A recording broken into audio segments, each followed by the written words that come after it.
Hey, this is Mike Klassen, and welcome to Vancouver Overcast, a podcast where we have conversations with city leaders and innovators. My guest today is Daniel Fontaine.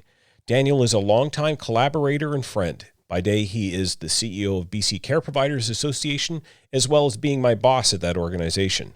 Daniel has been involved in politics most of his life, both as a candidate, campaign organizer, and a commentator for 24 Hours newspaper, and now the Orca.ca. Our first and best-known collaboration was at citycaucus.com, a groundbreaking website that ran for 3.5 years and helped to shape Vancouver politics. Our free events guide during the 2010 Vancouver Olympics attracted over 2.5 million site visits and was a pivotal ingredient in that event's success. In this podcast, we look at the top 10 stories of 2019 in BC municipal politics. And now, it's time for Vancouver Overcast.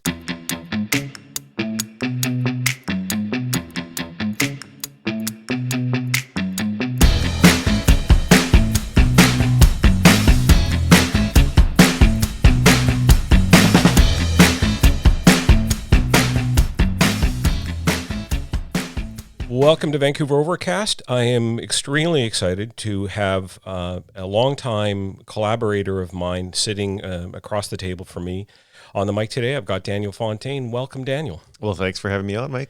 So I guess we've been working together, collaborating over the years. I now work in the same office as you. I report to you. You're my boss. So I'm going to be nice to you.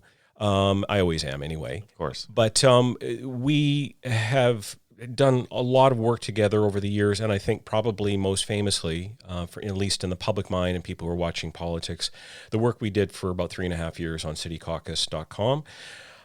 That site was really, you called me up one day and we started jamming over the phone on a name, came up with City Caucus somehow, and the rest is history. We launched the thing about a week and a half, 2 weeks later, at the beginning of the new administration, the route by Vision Vancouver to run City Hall as they did for many years. I'm going to play a little clip for you just to kind of go back into the time machine.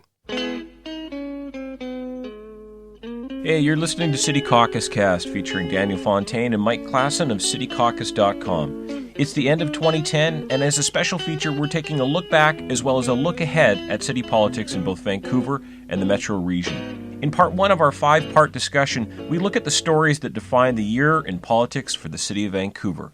Mike, why don't I start off with you? What do you see as maybe a couple of the top-line issues for 2010 that were topical, made the news, and why do you think so?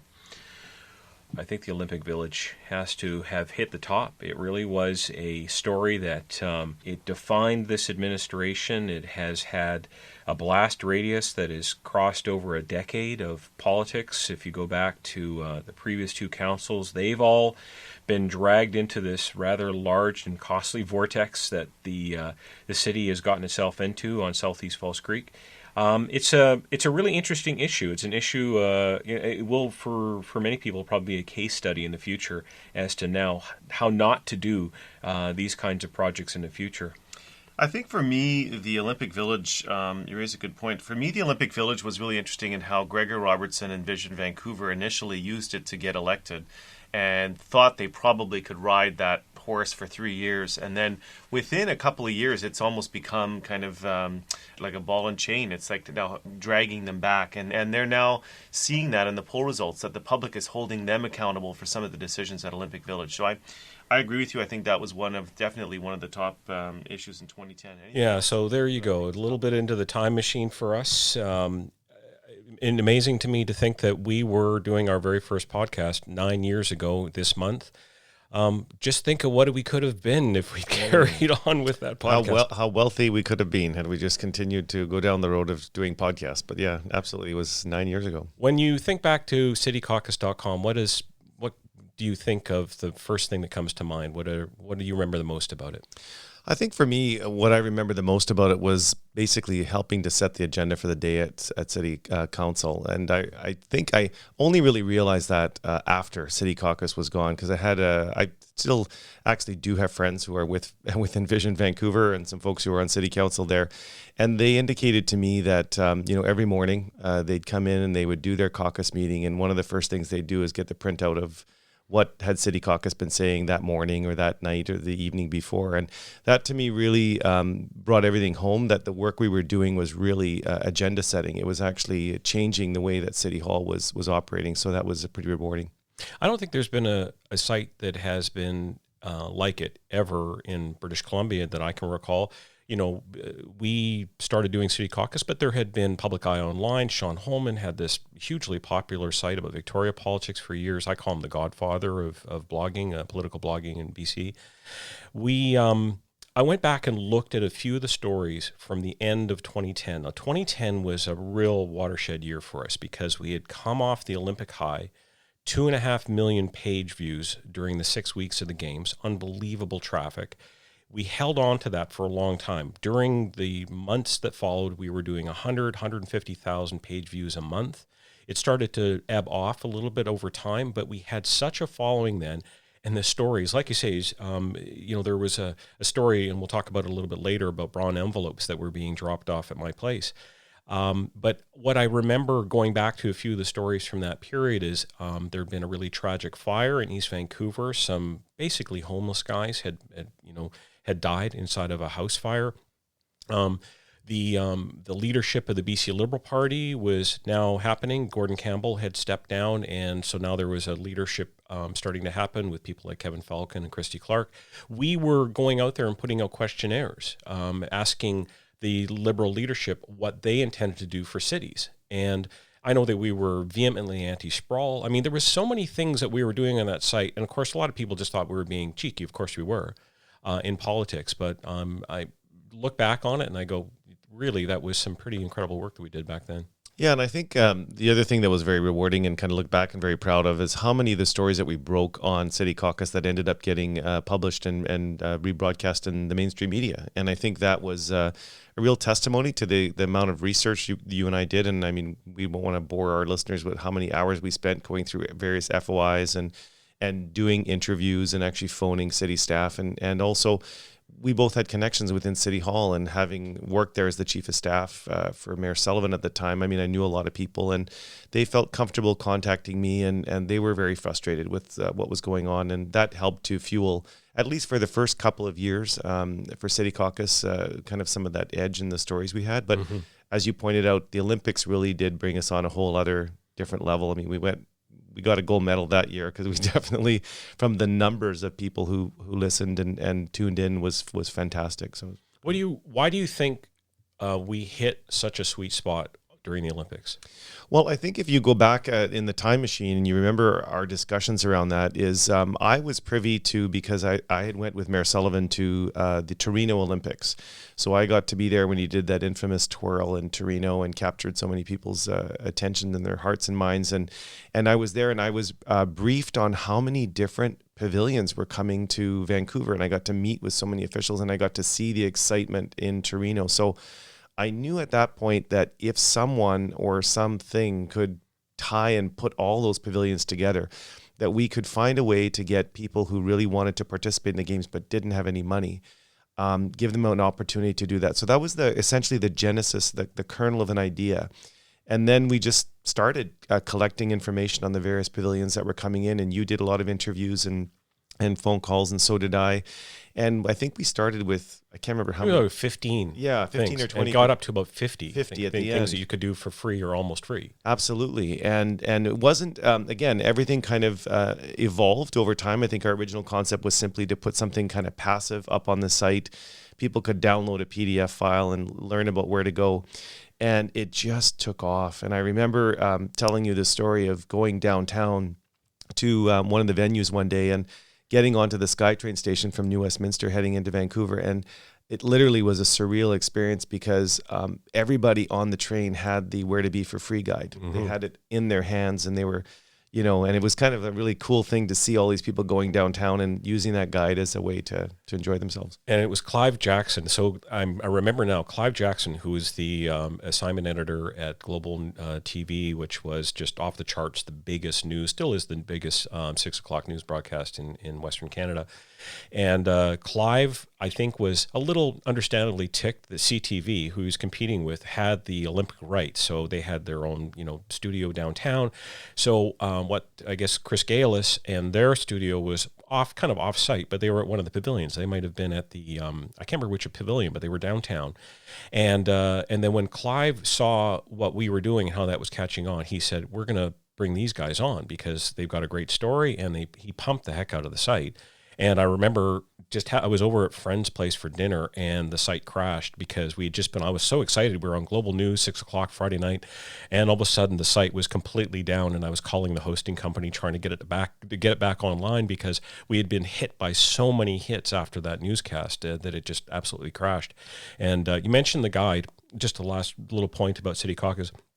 One of the real kind of interesting, great points of pride to me was the fact that the very first public Pride House was the one established in Vancouver, and it was Jennifer Breakspear who was running the community office down there.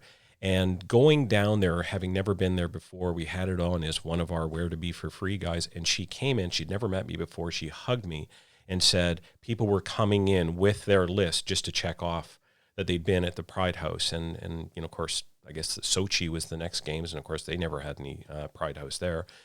So anyway, some interesting and fond memories of that time. So we have a job to do. We're going to go through some of the top municipal, it's like old times. We're going to go and talk about some of the top stories of 2019 and even kind of mention broadly what happened in the last 10 years of local government politics. Daniel, you and I were talking about the fact that you saw the demise of some very major legacies, political legacies, in this decade. You want to expand upon that a little bit? Well, yeah, we essentially saw the demise of some pretty large titans when it comes to municipal politics. We lost Derek Corrigan in Burnaby, and he was, by all accounts, just the kind of politician that just would never lose an election. He'd be there as long as he wanted to be, and he lost, to Mike Hurley. So that was really a big shock, and I think a huge shake-up to municipal politics. You look, we talked about Gregor Robertson and Vision Vancouver, a party that was essentially built around an individual, not a party itself. And so when Gregor departed, it was like a house of cards. Everything kind of fell apart, and it's still struggling today to even have kind of a voice at City Hall. So we saw those two gone. We saw Diane Watts, make her move to federal politics and then eventually leave federal politics. We've seen in this decade the return of Doug McCallum. I mean, My goodness, who would have ever thought that Doug McCallum would be coming back as the mayor of Surrey? So, yeah, the whole decade saw some big changes. We did see, obviously, for a period there, the potential for the NPA to come back municipally in Vancouver. They have, in certain respects, they've won a number of seats at the various park and school and council, but never really got back to the NPA of old in previous decades.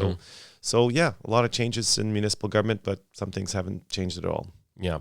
So going on to our list now, we're going to wind down. We're going to go from essentially it's a top 10 list with one honorable mention we'll start off with, and then we're going to count down to number one. And so here we go. So I put this as an honorable mention. I didn't think it merited being in the top 10, but it was a funny story that went a little bit national. And I call it the North Vancouver District Councillor Pigeon Bylaw Flap.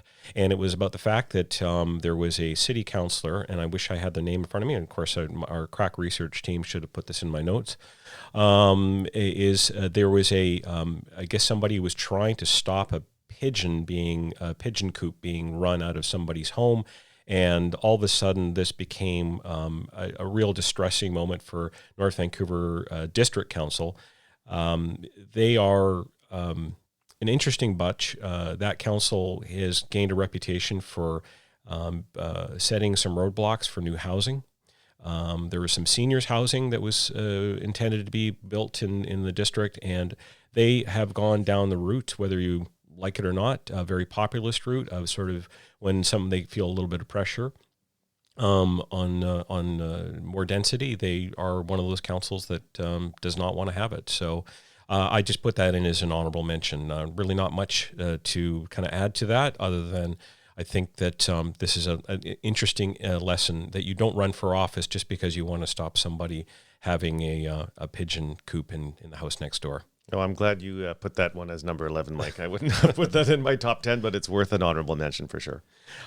So you wrote now one of your many hats that you wear is you contribute a column to the Orca, the orca.ca, which is a terrific publication that's been running for a couple of years now. You wrote a really great story about the whole sort of ride-sharing, ride-hailing, licensing debacle in Metro Vancouver. Why don't you tell us a little bit about that?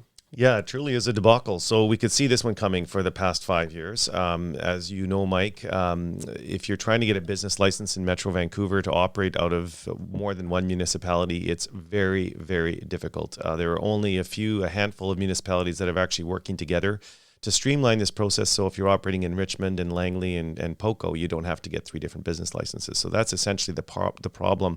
Now you can imagine with ride sharing coming in, they want to operate in all 21 municipalities. So how are you going to do that? So suddenly, of course, our municipalities were caught kind of flat-footed. They didn't plan on this, or perhaps they just ignored the fact that every headline was talking about Uber and Lyft coming in.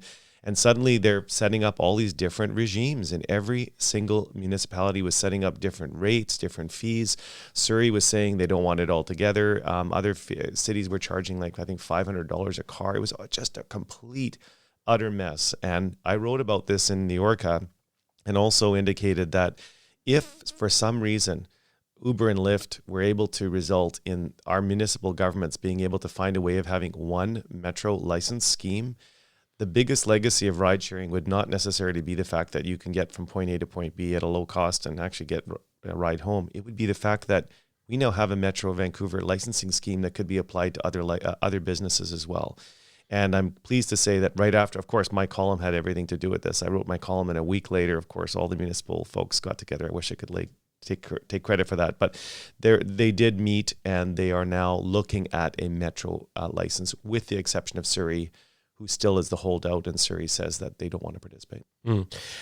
There's a bunch of reasons why this is happening. I think that a lot of these councils are completely not immune to the politics, the taxi lobby, and the families that come from taxi operators are politically influential, especially in certain parts of the certain cities and certain regions.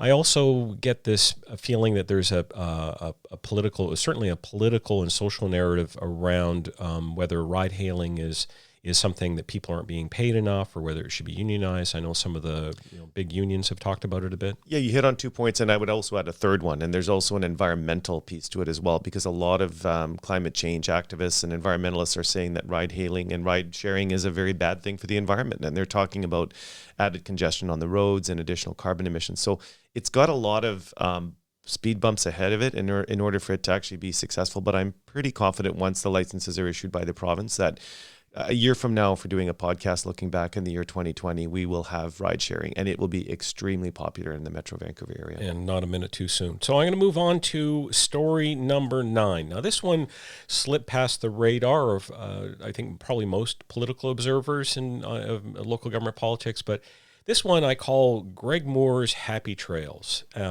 So many people remember Greg Moore is the now former mayor of the city of Port Coquitlam. And former Mayor Moore got himself into hot water. He was the chair of Metro Vancouver. They did what I guess was deemed to be the reverse pension that they were trying to create for themselves. They wanted to give money for their time in office, and then incredibly, it happened to be as long as he had been. Went back for all the years that he'd been on Metro Vancouver's board. Quite shocking. Yeah, and what probably slipped by most people's notice, although the good writers up in the Tri-City News have been documenting it, he actually still did end up getting a pension for his time on as mayor of Port Coquitlam. But something extraordinary caught my attention, and it was the fact that, and of course, Brad West is the new mayor, and Brad West has very quickly become a councillor, now mayor, that has gained quite a profile in Metro Vancouver.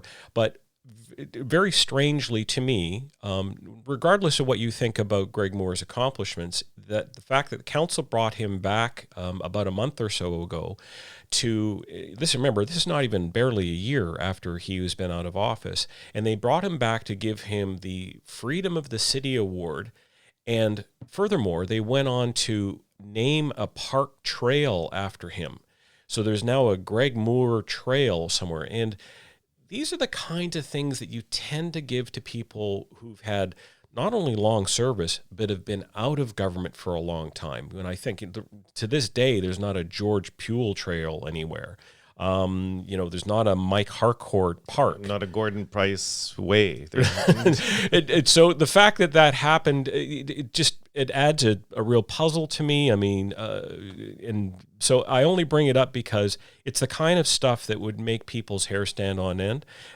Generally, if the former mayor was still in office, but I don't know why that council did that, and perhaps we'll hear from them online someday as to what their justification was for it. So that was our story number 9 of the year. Daniel, this story certainly made a lot of headlines. There was a lot of incredible intensity on social media. Brad West, we just talked about him, the now mayor of Port Coquitlam, and his protest with the Union of BC Municipalities convention, which hosts a social gathering that was hosted by the government of China. He didn't like that, and he made a lot of noise about that. What are your thoughts about what you saw happening with that issue?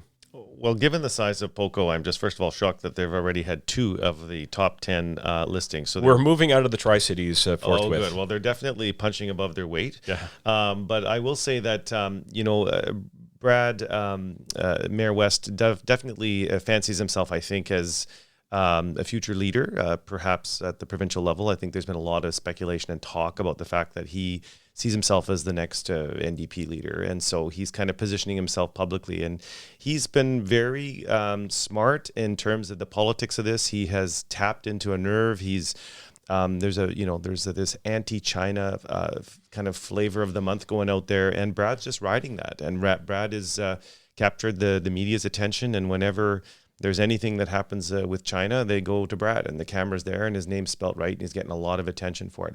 I think it's unfortunate.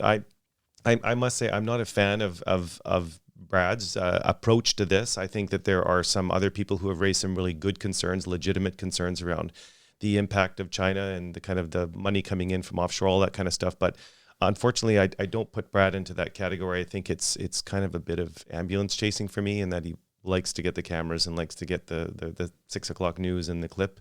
And I don't know. We'll see where it goes. But he's obviously getting a lot of people's attention. His name pops up a lot in the media. Mm-hmm.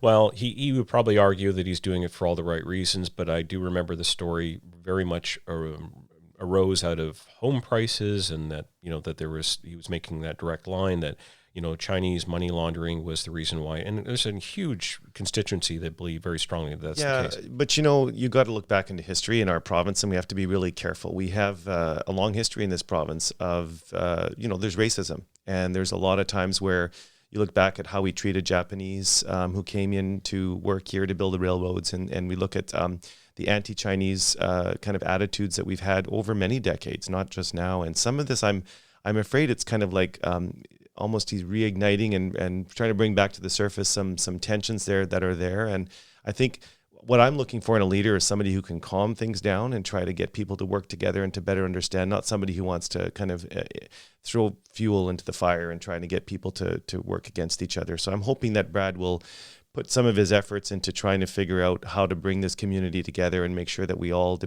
regardless of which cultural community we're from, we can actually work together. I'll point out that there are some outspoken members of the Chinese community in BC who follow that narrative and support the idea that we needed to do something about the amount of foreign capital that was coming in from China. So it's not exclusively an issue about race per se, but it does raise some very high emotions and the kind of thing that you want to have more evidence rather than just a lot of rhetoric. Well, I think, and that's what I get concerned about, is that oftentimes by the time it gets filtered into the public domain, it's been really kind of dumbed down to a position that it really unfortunately becomes, kind of, it just enrages and gets people upset. And maybe if we'd have leaders that were focusing more on facts and trying to educate the public, and definitely getting down to if there are some policy things that need to be changed, and I think there are some things that do, and I think the province is making a good go at that, have that happen, but try not to add fuel to the fire and trying to put people apart and try to make sure that we can all live and work in this community as we have for decades. So that's a really good moment for us to take a little bit of a break. This is Vancouver Overcast podcast. My guest is Daniel Fontaine. We're going to continue with number 7 on our top 10 list of Metro Vancouver and BC municipal election issues. Stay tuned.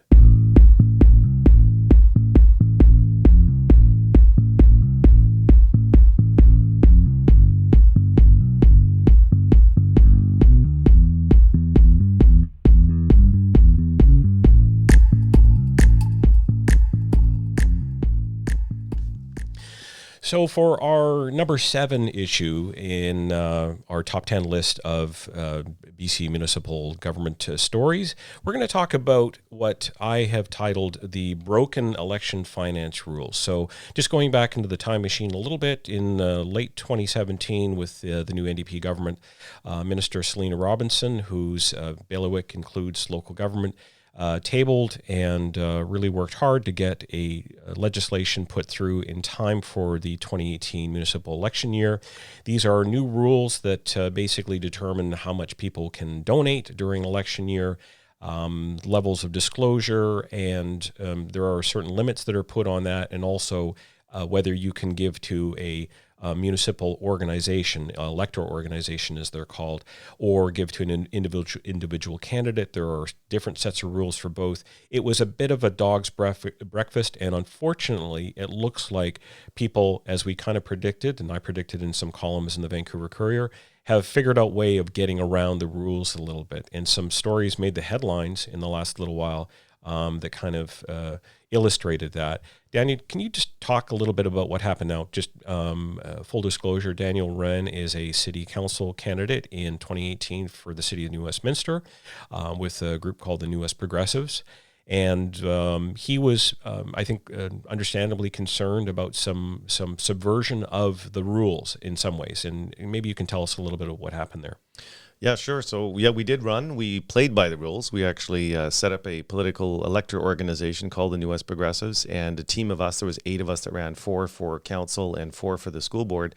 And we worked within the existing rules to make sure that when we collected funds and spent those funds, that they were done within the existing Elections Act. But, much to our surprise, we woke up and found that our political opponents, who were on paper all independent candidates, so they actually weren't part of an elector organization, they all were running advertisements under the name and the banner of Team Cote, the Mayor Cote. They were running as a team. They were advertising together. Basically, they were an elector organization. But here's the real issue, Mike, is that because they all ran individually as opposed to as a group, we actually were not allowed to collect as much funds from donors as they were as individual candidates who had pooled their funds. So it was like a huge loophole in the legislation you could have driven a semi-truck through.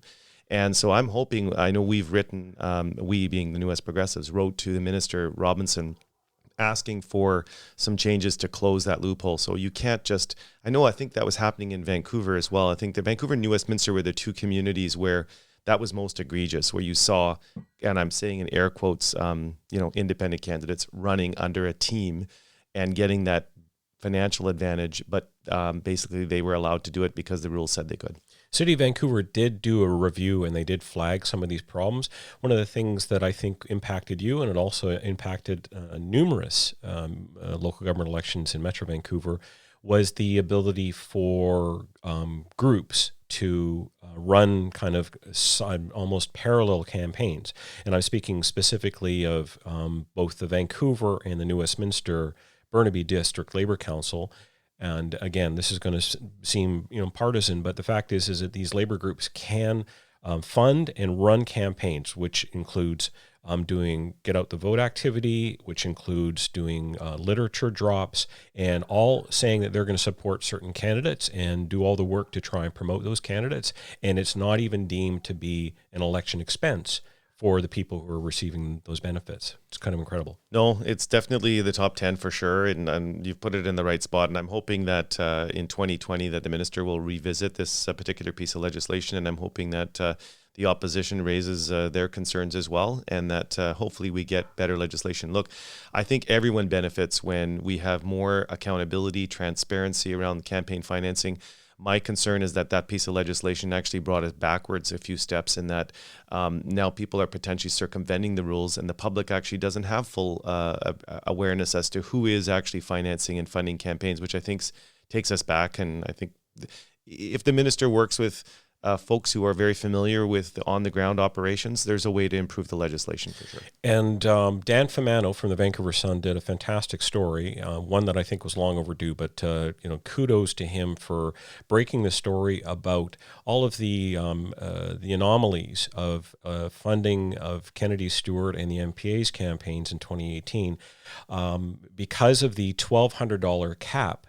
And the fact that corporations can no longer donate, only individuals. There were some very odd donations coming from the staff of developers, staff who have never given a penny to an election campaign before, but all of a sudden were writing, $1,100 or $1,200 checks, which is, for me, that's a lot of money. That's a lot of money to give to a campaign. It's not tax deductible by any means. So I thought that was a really good story, and I think we need to continue to follow that trail a bit. And I know we have a few others we have to go through, and just for time, I'll just to wrap up this particular one, but just to say that I am actually quite surprised at how little pickup the media's had with that Dan Fontaine story. That was an amazing story and a great bit of research that they did. And the fact that it didn't even make the front page of the Vancouver Sun, I just expected to see it on the front page of the Sun. It was that big, I thought, in terms of a story. But perhaps it was because of the timing around Christmas and heading into Christmas. So I'm hoping we're into 2020, a new year, that Dan picks that theme up again and continues to dig deeper and try to find out exactly what's happening there. If the media have a really important role is to make sure that these kinds of systems are really tested in the public mind. And stories like that from Dan will do that. By the way, I want to just give a little shout out to Jeff Lee, who is now making honey in Creston in the Kootenays, living his post-reporter life. But I remember Jeff because we connected with him a lot during our City Caucus days. In fact, he used to refer to us as the City Caucasians. I don't know why he did that, but... So we're going to move on to issue number 6. Daniel, there has been a bit of a citizens' backlash happening over what I call New Westminster trash talk. Maybe you can tell us a little bit about what's going on there. Sure, and just for the benefit of your listeners, New Westminster, so just to be clear, I did not get elected to City Council, so I came in 7th spot. There was 6 spots on council. The council is currently controlled by the District Labour Council, so all the candidates who were endorsed by Labour were elected, everyone from the mayor through to council. So it makes for interesting, again, in air quotes, debates, because it's essentially everybody from the same political party. Well, they ended up making a decision to close down arbitrarily our only recycling depot in the city of New Westminster, and very little consultation. In fact, I would argue none, no effective consultation. And they really had a backlash from the public. And so I was encouraged to set up a petition, which I did. I was busy, but I put it online, got the petition going, and lo and behold, there's, I think, over 1,300 people now that have signed on to the petition. And I can't go anywhere in New West without people stopping me at the grocery store on the corner saying, how's the petition going along?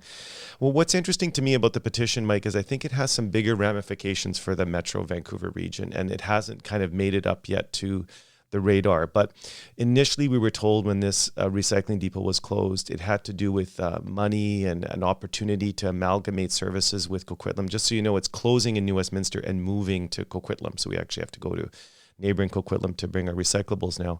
But what's interesting is only in the last few weeks, if you follow the Twitter feed of some of the city councillors who are arguing against keeping it open, they're arguing against recycling. And I didn't realize this, but there's a new 3 R's. There's reduce, reuse, and repair. That's the new R. And recycling is being moved off. And there's now the environmentalists are saying we should not be recycling because it's enabling bad behavior and facilitating increased carbon emissions. So a lot of times, you and I know this, what happens in Vancouver and New West tends to kind of like percolates out to other cities. I could see this being an issue coming up very soon in Metro, probably in 2020. That cities are saying, why are we recycling? We don't know where to put this stuff. We're not getting any money for it. It's costing a lot of funds. It's bad for the environment, all ongoing, right? So we may see a movement in the next decade to take away. In fact, start bringing back, moving backwards in terms of recycling and trying to find a way of reusing and reducing, which isn't a bad thing. Of course, we all want to reduce and reuse, but I know the public in New West, the folks I've talked to, are quite surprised that this was the motivation to close the depot without that actually being said in any kind of staff report. Of course, all of the major waste services are done through Metro Vancouver by and large. I think the City of Vancouver is a little different because they have their own Delta landfill license. But I think the whole issue around waste has been really below the radar. And I think it will blow up, and I'm not sure when. It'll blow up in the coming decade for sure. You know, the fact that they stopped allowing these waste products to go to China to be recycled, the fact that they are polluting, entire countries in Indonesia. There's some terrible abuse going on from all the waste products, and then of course there's organics that are people don't know what to do with some of the amount of waste that's going on there. I think that they've been able to kind of push it below the radar, but I think eventually it's going to hit a wall again, and whether you want to encourage people to buy less, use less, that's one thing, but I think we need to kind of at least establish what the ground rules are going to be, and this region is going to have to figure out what to do about it. No, it's a good point, Mike, and I think we just need to have that discussion. Like, what are we going to do with recycling? Because if we can't put any of these recycled products anywhere, we can't do anything with them, then we do have to have a legitimate discussion. And that's what I'm going to be telling City Council when I go there next month and present the petition that, I think had they talked about this removal of that third R and replacing it with repair instead of recycle, I think they would have probably got a good debate going in New Westminster. But instead, they've just come at it in a very bad way. They've just have not done good consultation. And unfortunately, there's a lot of people upset. So we're going to move on to issue number 5, and I want to just talk about, I haven't been following what's going on as closely as some people in the city of Surrey, but as we mentioned earlier, Doug McCallum is now the mayor. He was elected on a number of big issues, one of them being trying to end the contract with the RCMP and set up Surrey's own municipal police force, and that has really turned into a real firecracker of an issue with the sides coming out and being very vocal at a recent council meeting, a lot of yelling and shouting, hundreds of people showing up. Daniel, what do you think is the next course for Surrey City Council? Well, this is going to take up basically all the oxygen in the room right through till the 2022 civic election. And I think Doug McCallum has a very, very slim margin. I think it's 5-4 or something like that, or 6-5. And having been the chief of staff to a mayor with a 6-5 majority, I can tell you it is incredibly challenging to keep that group together, even if they're really good friends and people that like each other politically. So I think the mayor will be in for a rough ride for the next 3 years, because I think he's going to have a big challenge. And also taking on the RCMP and taking on the police is a huge, huge political risk for any politician, doesn't matter who they are. And when you're taking them on and you're looking at cutting their budgets or keeping their budgets, they have a huge constituency and they have a lot of people that support them. And they will come out to council and you'll hear them in the room. They'll be vocal, they'll set up petitions. They'll go on to the media.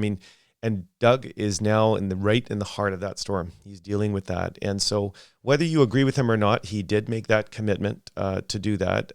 He's following through on his promise.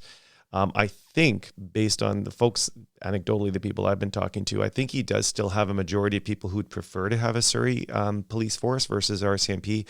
I think where he's falling down a bit is he didn't quite tell the public what it was going to cost. So there's a little bit of concern around that. And it's going to mean that arts programs and other things are going to be cut. So that's obviously a challenge. And also the fact that he's lost several members of his own coalition over this who are now opposing him and saying that you're going down the wrong track. So I think Surrey is going to be actually, interestingly, more politically topical. Like there's going to be more things talked about Surrey in the next year or two than there will be about Vancouver. I think Vancouver's almost become the sleepy hollow where, kind of you can fall asleep. And we'll come to Vancouver. Okay, we're going to come to Vancouver. But I think Surrey definitely deserves this ranking as number 5 because I think it's going to be on the radar for a while. For sure. Well, because your voice is starting to get a little bit unworn, I know you've been working hard as an announcer during the hockey tournament over the Christmas holidays. We'll kind of end off this segment with a more kind of upbeat, interesting story. going to the city of Burnaby, and it is their enactment of new rental policy rules. As we have seen over recent years, under the leadership of Derek Corrigan, we've seen 55-story towers popping up like mushrooms there. It's unbelievable the amount of development by contrast to any other city in Metro Vancouver, and not a lick of social housing was built as a result of all of that development. I think that was a disgrace. I actually wrote the only column, I think, published by the Burnaby Now, which is the community paper of record in Burnaby, that actually, and it was under the previous editor, Pat Tracy. Pat ran the article with a really tough headline. This is a disgrace, because it was. And still, Derek Corrigan at the time didn't care, and for reasons that are not clear. But now, under the new regime with Mike Hurley, even though most of the council are still the same council, they have a new requirement for 20% of any new development is going to require some level of social housing. And they also, if you are being evicted out of an existing older building, you have to be given full rights to a new equivalent priced unit, which is a huge leap ahead of a lot of other districts. I know that some of the developers are still trying to figure out the math on it, but big changes happening in Burnaby. What do you think of what's going on there, Daniel? Well, as they say, Mayor Corrigan was the best right-wing mayor that Burnaby ever had. I mean, he was as right-wing. If you look at his policies, although he claimed to be New Democrat, he claimed to be NDP. His wife was, I think, an NDP. In fact, I know she was an MLA. Yeah. So, I mean, he had all the DNA of an NDPer, but he governed in a very right-wing fashion. I mean, you look at some of the things that he did, and if you tried to apply that to, for example, an NPA government in Vancouver, they would have been run out of town, because they would have said, you're heartless, you're not doing things for renters, for social housing, etc. It is very refreshing to see Burnaby come to the table and to actually be a player in all of this. And again, full disclosure, you and I work at Metrotown, so we get the full advantage of looking out the window and seeing those towers, those 55-story towers kind of popping up all around us. And while it's absolutely important that we build more housing, we have to make sure we build the right housing.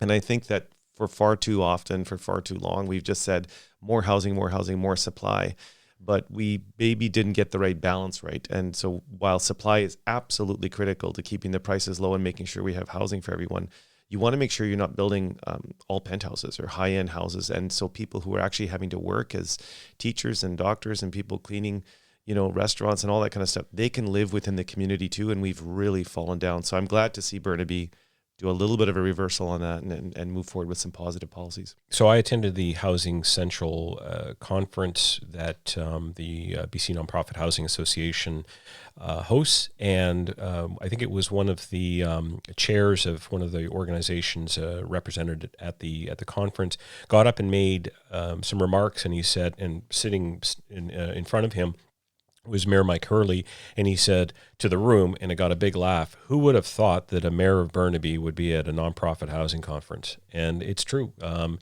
that's why, to me, Hurley in some ways is almost the municipal newsmaker of the year for me. And so I'm watching very closely what they do there, and we'll see. My only sort of caveat in what's going on in Burnaby right now, and I think people in the planning community there will know that, is that they need to develop complete neighborhoods. Right now, putting up a whole lot of towers without really any sort of connecting fabric on the ground is not going to be successful, and that's something that the city really needs to focus in on. Yeah, and not to forget that a lot of what we're seeing being built right now was in the planning stages while Mayor Corrigan was there. It'll take Mayor Hurley at least 2 terms in order to actually affect change, because so many of these projects that you and I are seeing popping up all around Metrotown right now are definitely part of Corrigan's legacy. But what I do like, I see what they're doing with Brentwood Mall, and I'm seeing what they're doing now with Metrotown around trying to build more community-based, not build these large malls that are all kind of enclosed, and you have to, the traditional mode of parking underneath and going up. I love what they're doing with Brentwood, and I think that's coming now to Metrotown, and I think it'll make the neighborhood a little bit more friendly, and we all know it needs that more human touch because it's very cold right now in Metrotown. All right, we're going to take a little break, and we'll come back and talk a little bit more with our top 3 issues of BC municipal politics right after a break. You're listening to Vancouver Overcast, and my guest is Daniel Fontaine.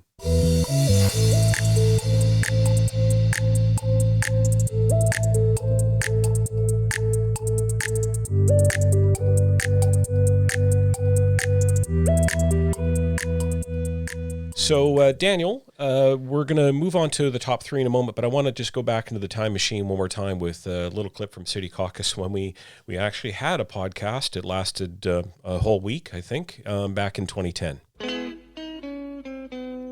Hey, you're listening to City Caucus Cast featuring Daniel Fontaine and Mike Klassen of citycaucus.com. It's the end of 2010, and as a special feature, we're taking a look back as well as a look ahead at city politics in both Vancouver and the metro region. In part 2 of our 5-part discussion, we continue our look at the stories that define the year in politics for the city of Vancouver.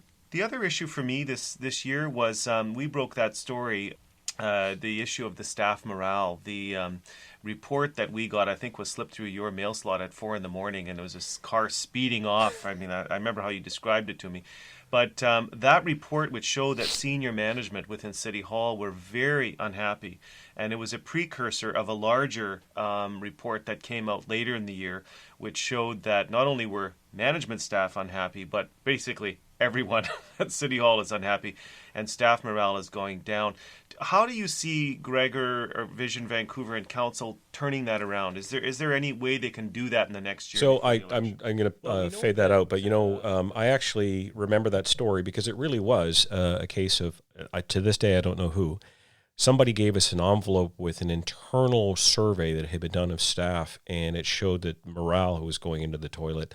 And that story became front page above the fold for Vancouver Sun. And it reminds me of the influence of what I guess the World Wide Web was happening at the time. And I think now podcasts are doing that. And there's a lot of podcasts that we should probably do a little mention of right now that I'm listening to, but there's people like the Orca podcast with George Affleck and Jody Vance.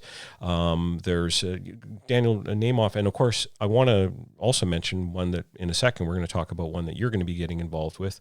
But there's others that I listen to, including the Canby Report, which is, a couple of millennials that do that. And I find it very interesting. They're obviously very well briefed on what's going on with municipal politics. But what are a couple others that you'd like to mention as well? Well, I think again, a big shout out to the folks at the Orca. I know that McLean, Kay, and also Jordan Bateman do the BC Poly Hot Stove. That's right. Which I always enjoy listening to. And I know there's a few others. I know you obviously this one here is just... And Mike Smith, Rob Shaw. Mike Smith at Vancouver Sun. Yeah. That's fantastic. What I love about it, Mike, is we're seeing this like emergence of all these really interesting political podcasts. And like you said, things are kind of changing and morphing, and people are tuning in, and they're able to kind of on their way to work kind of tune in and listen into these types of things. And they are niche markets because there are people who just really enjoy this, kind of urban or provincial or political scene or whatever. And it's great to see there's 3 or 4 or 5 of them now that you can put on your favorite list. And now there's going to be a brand new one. So tell us about BC Polytalk. Well, I'm very excited to be here to talk to you about BC Polytalk. So my good friend, definitely on the left side of the spectrum, Mr. Bill Tieleman and I will be co-hosting BC Polytalk, hashtag BC Polytalk. We'll be bringing in guests starting in January, this month coming up, January. We're going to be bringing in guests from around the political world, federal, provincial, municipal, metro. And Bill and I are going to be having debates, discussions, but we want to have conversations that matter. We actually want to have, like you and I are having here, a conversation about topics, get a little bit deeper into it, and be able to provide different perspectives. And the fact that Bill and I are both on the same show, we think will provide for some interesting fireworks on occasion, but also we're hoping to attract some big names. So we had a little promo, which was kind of cool, that Stu McNish from Old Boy Productions, who's putting this all together.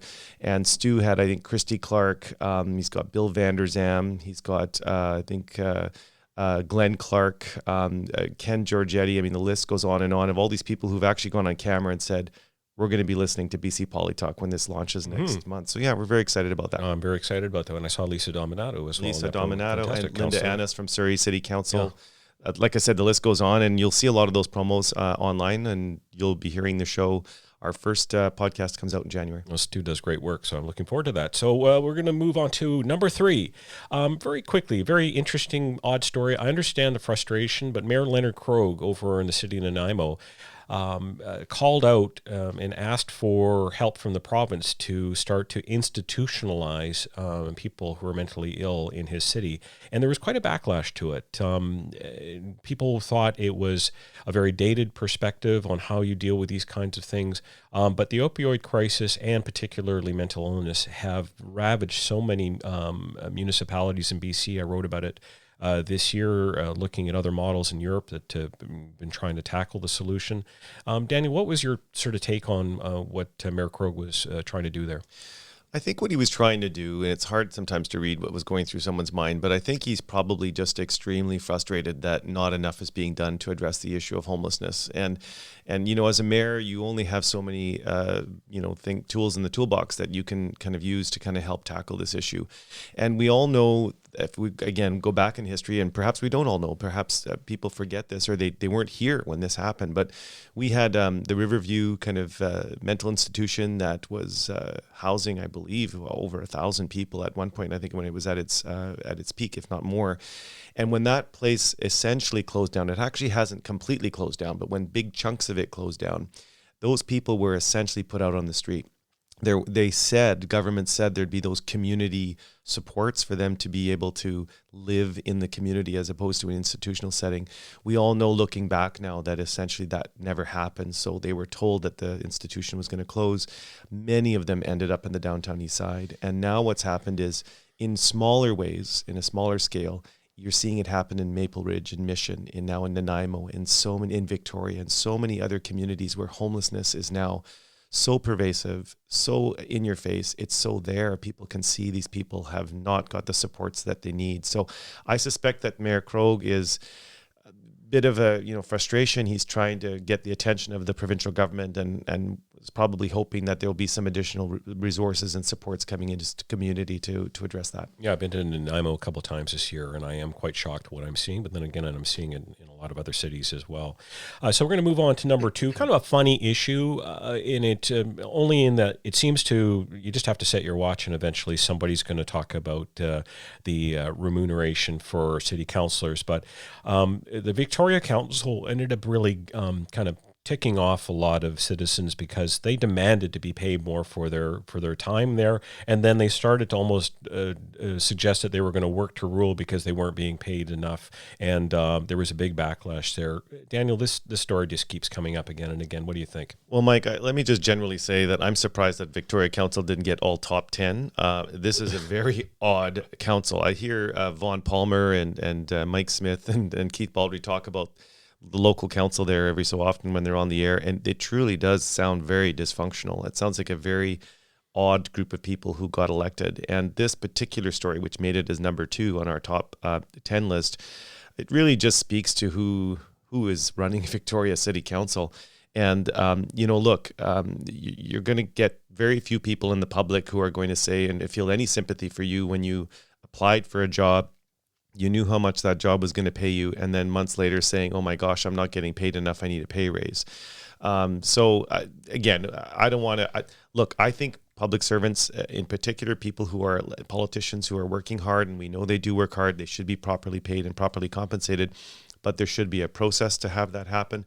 And I'm of the belief that whatever decision an existing council makes on remuneration, that it should apply to the following council. Right. So that at least nobody will accuse the politicians of lining their own pockets because they're there. So that's my own personal view, but I get that sometimes people can't wait. But I think Victoria Council gets a big F on this one, a big fail. And again, it goes back to that story about the reverse pensions that Metro Vancouver are trying to vote in for themselves. And there's just something, I respect the fact that these guys put in a huge amount of time. There's no question that when you go into public life, you have to be very committed to it. It's really is not a part-time job in some ways, even though some of them are deemed to be as much. I just think that, again, you have to be up in front and be really clear and have that debate before you go into council and have the ability to vote yourself. Well, I'll come back to New West again because I'm most familiar with that. But, when I was running for council, nobody from the Team Cote District Labour Council said that they were going to bring in a pay raise. Not a single one of them mentioned it, and they didn't put it in their platform. We were out there saying no pay raise for this council could happen in the future, but no pay raise for this council. And months later, that's why people are cynical. They pass a motion, they hire a consultant. The consultant surprisingly comes back and says this council needs a pay raise. And so they vote themselves in a pay raise. But you know what? Very few people, if anybody, went to council and complained. So perhaps the public's happy with that. Perhaps they're okay with politicians setting their own pay like that. And maybe it's not as big an issue as some would make it. So before we go on to our number one issue of the year that on our list, Daniel, I just want to ask you, you've been involved in political life in one form or another for a lot of years. What was it that originally attracted you to politics, and what kind of allows you to maintain an interest in it? That's a really good question. And I think when I look back on it is, for me, what I really enjoy about politics and what I enjoy about as you know, I'm with U.S. Minor Hockey Association. I do work in sports as well, is the breadth of people that you meet. Like, I'm at this hockey tournament and I'm sitting in this booth, and yes, that's why my voice is a bit hoarse, because I've been announcing for the last couple of days. But the people that I meet, they come from every corner of the community. Their kids are they're playing hockey, but I get to, some of them are judges, some of them are lawyers, some of them are doctors, some of them are garbage removal. I mean, they're everybody. There's everybody who's working within the city. And I love it. And politics is so much like that. And that's what not only got me hooked in, but it got me addicted to it, because I got to meet, when I look back in the last 20, 30 years of my political life, I still look at some of the best friends I have in my circle, and they come from that political. 100%. Yeah, they come from that political life. So I think that's why that's why I encourage people. I say, if you're lonely, or you want to get involved, or you're new to the city or whatever, and you want to meet people, and you want to meet a wide breadth of people, the best way to do it is get involved in a municipal, a federal, or provincial campaign, and you won't regret it. Absolutely, you'll make some of the best friends you'll ever have. For sure, it's very fraternal that way. All right, so let's go on to the number one issue on our top 10 list of municipal government stories for 2019 in British Columbia. I think that Daniel will probably agree that huge tax increase in the city of Vancouver. Now, tax increases are usually not big news, but this one was just so out of the norm and really forced a huge debate. So just backing up a little bit, the original tax increase was going to be 8.2%, plus another 1% for Metro Vancouver sort of regional services. And so approximately just over a 9%. I mean, pushing close to a 10% tax increase in 1 year. Councillor Adrian Carr and even Mayor Kennedy Stewart came out swinging, saying that they thought it was overdue, and they were quite fine with it. Councillor Christine Boyle was very supportive.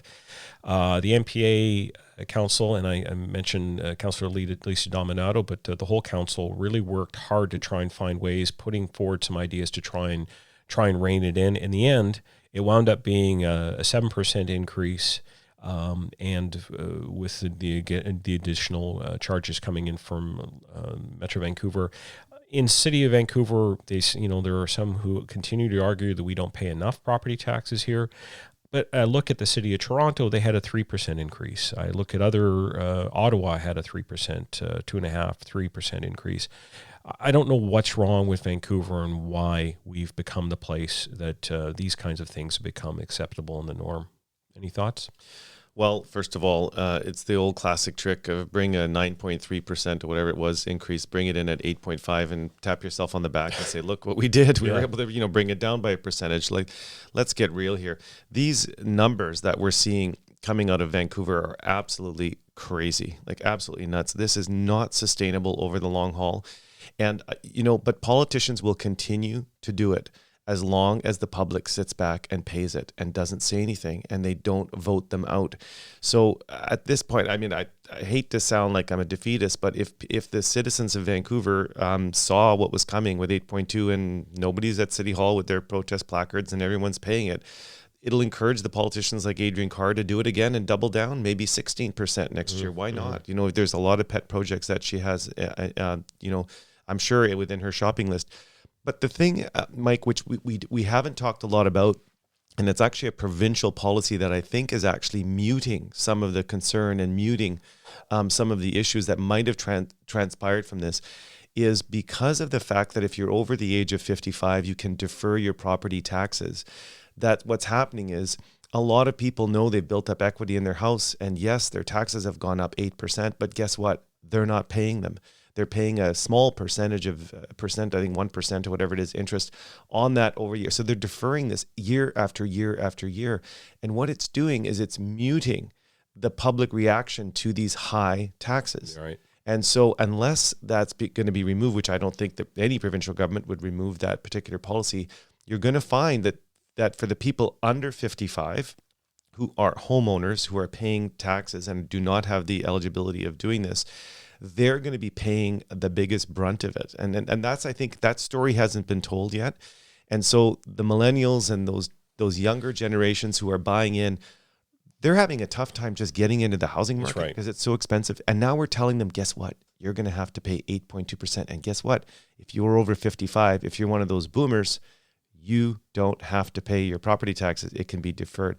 So this can only last for so long, Mike. We can all do this. I think the younger generations who are having to pick up the bill and all this are going to say enough is enough. But so far, I haven't seen that movement come into City Hall. Councillor Colleen Hardwick likes to point out, she got quoted, one of her quotes of the year was that last year Vancouverites voted for change and they're not really getting it. I think that's what she's saying. And I think will be interesting to see. And we're only a year and change into the first year of this 4-year mandate. We'll have to see where it all goes, but the sustainability, I think, is the big issue. They can't keep going like this. I don't know what may happen. Right now, I'm not foreseeing any major changes in terms of staff, but you almost have to ask whether there's got to be some leadership changes within the public service for them to start to get serious about reining in and start optimizing the way that they do the work in local government, because these long waiting lists to try and get licensing permits are just outrageous, and it's costing a lot of people the ability to get things done. And Mike, we're nearing the end of this podcast, but you could have an entire podcast going through that city budget and breaking it down and getting some feedback on kind of what has happened. It really does merit its own podcast. But I will say this: when you look at what drove those costs to get to that 8-9%. A big chunk of that was additional police officers, additional fire department, and people are asking for those types of things. So City Hall is responding to it, but it costs a lot of money. And you're looking at, you've got people like Jean Swanson, who typically, more of a far left councillor. I believe she did bring a motion forward to kind of try to reduce the number, at least perhaps delay the number of police coming in. But you look at that, and that's driving that number. And yet at the same time, crime is going down. So it's kind of an odd thing that you've got crime plummeting in the city of Vancouver. You've got this massive demand for more policing and more expenses on that front. And so at some point, the city officials, city bureaucrats are going to say, look, folks, these things cost money. And all the other, again, the shopping list in the last year, I can't even keep track, Mike, of how many motions have come to Vancouver City Council with pet project after pet project after pet project. These cost money. So unless you take something off the table, you're going to get an 8 to 9 to 10% tax increase year after year after year until the public finally says enough is enough. Well, we'll see what happens, because eventually the voters will get to go back and make a decision as to what they want to see. Daniel, this has been really enjoyable.